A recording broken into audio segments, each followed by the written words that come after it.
So, it all started back in the first year of middle school, a time when everything just felt weird and new. Nobody really knew each other yet, and seriously, we were all just trying to figure out how to survive. That's when it appeared. Right in the middle of the blacktop where we played basketball and hung out during recess, there was this piece of cheese. And it wasn't just any cheese either. It was a slice of Swiss cheese, the kind with all the holes in it. It looked like it had been sitting out in the sun for a while, getting all gross and moldy. It was a complete mystery. No one had a clue where the cheese came from. Did a bird drop it? Did it fall out of someone's lunchbox? Or did some older kid put it there as a prank? We all had our theories, but honestly, nobody knew the real story. The cheese just sat there day after day, baking under the hot sun. It started to get this fuzzy green and blue stuff growing on it, and honestly, it looked more disgusting with each passing hour. Teachers would walk right past it, probably thinking it was just some regular piece of trash. But to us kids, it was something else entirely. It was an omen. At first, everyone just stayed away from it. We created this invisible force field around the cheese, a circle of about 10 feet that no one dared to cross.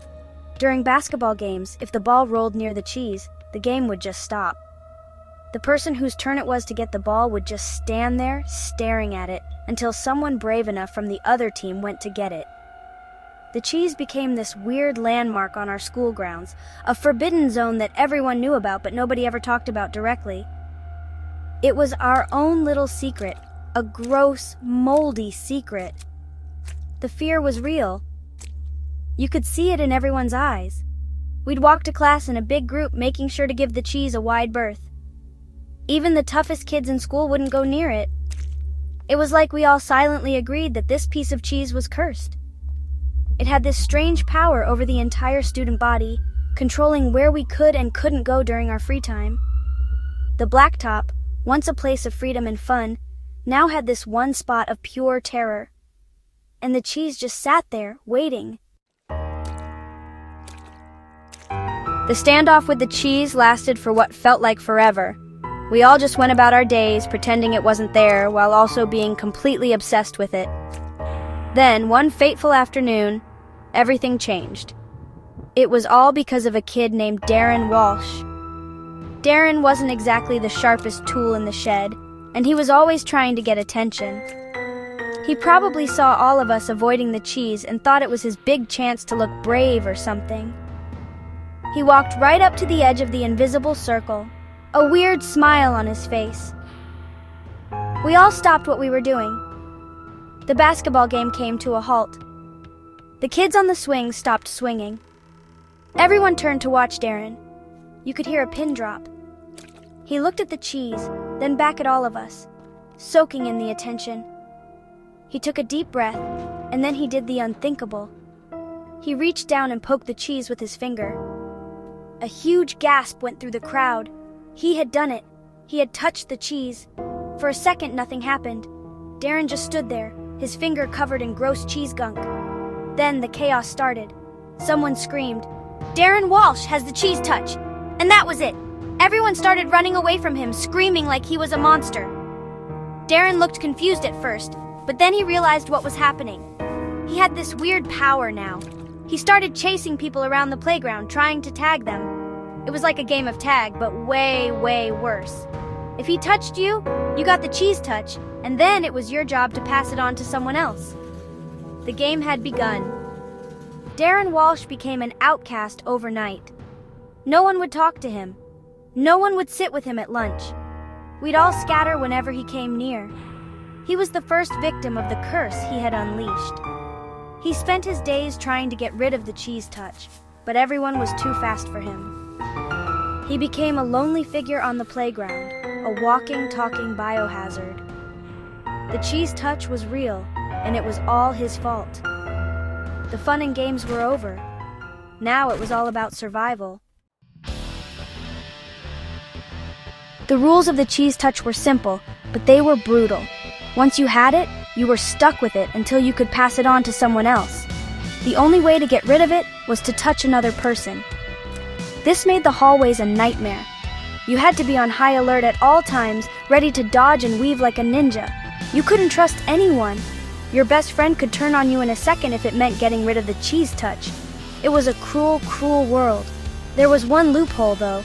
You could cross your fingers. If your fingers were crossed, you were immune. It was like a magical shield that protected you from the curse. But you couldn't keep your fingers crossed forever. The second you uncrossed them, you were fair game. This led to some really awkward situations. People were trying to write with their fingers crossed, or eat their lunch with their fingers crossed. It was ridiculous, but it was the only defense we had against the dreaded touch. The cheese touch spread like wildfire. One day it was Darren, and the next, it was some poor kid named Pete. Pete would chase kids, and then suddenly, Susan would have it. The person with the cheese touch was easy to spot.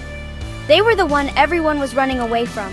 They had this look of desperation in their eyes, a look that said, "Please, someone, let me touch you." But no one ever did. You had to be sneaky. You had to catch someone off guard. It was a constant battle of wits. The paranoia was the worst part. You'd be walking to class and someone would accidentally bump into you, and you'd freak out. You'd immediately check your hands, your arms, your whole body just to make sure you hadn't been infected. The fear of getting the cheese touch was worse than actually having it. It changed the whole vibe of the school. Recess wasn't fun anymore. It was a war zone, and all because of that one stupid piece of cheese. The reign of terror continued for months. The cheese touch passed from person to person, leaving a trail of social destruction in its wake. But then, something unexpected happened. A kid named Abe Hall got the cheese touch. Abe was a quiet kid, and he didn't have a lot of friends, which made it really hard for him to pass it on. He had the cheese touch for what felt like the longest time. He just sort of accepted his fate, wandering the playground alone, a pariah. We all felt a little bad for him, but not bad enough to let him touch us. Then, one day, we learned that Abe Hall was moving away. His family was relocating to California. On his last day of school, he still had the cheese touch. As he got on the bus to go home for the last time, we all watched from the school window. He took the curse with him. He was our savior. The cheese touch was gone. A huge cheer erupted in the classroom. We were finally free. The nightmare was over. Abe Hall became a legend, the boy who carried the cheese touch all the way to the West Coast. Even though the cheese touch was gone, the legend stayed.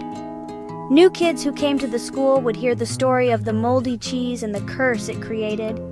They'd hear about Darren Walsh, the first to touch it, and Abe Hall, the hero who took it away. The story was passed down from grade to grade, becoming more and more epic with each retelling. The fear of the cheese touch never truly left the school. It was always there, lurking in the back of our minds. And the cheese? It's still there. To this day, that same moldy, disgusting piece of Swiss cheese sits on the blacktop. It's even grosser now, barely recognizable as cheese. It's just a dark, fuzzy lump. Most kids don't even know the full story, but they know enough to stay away.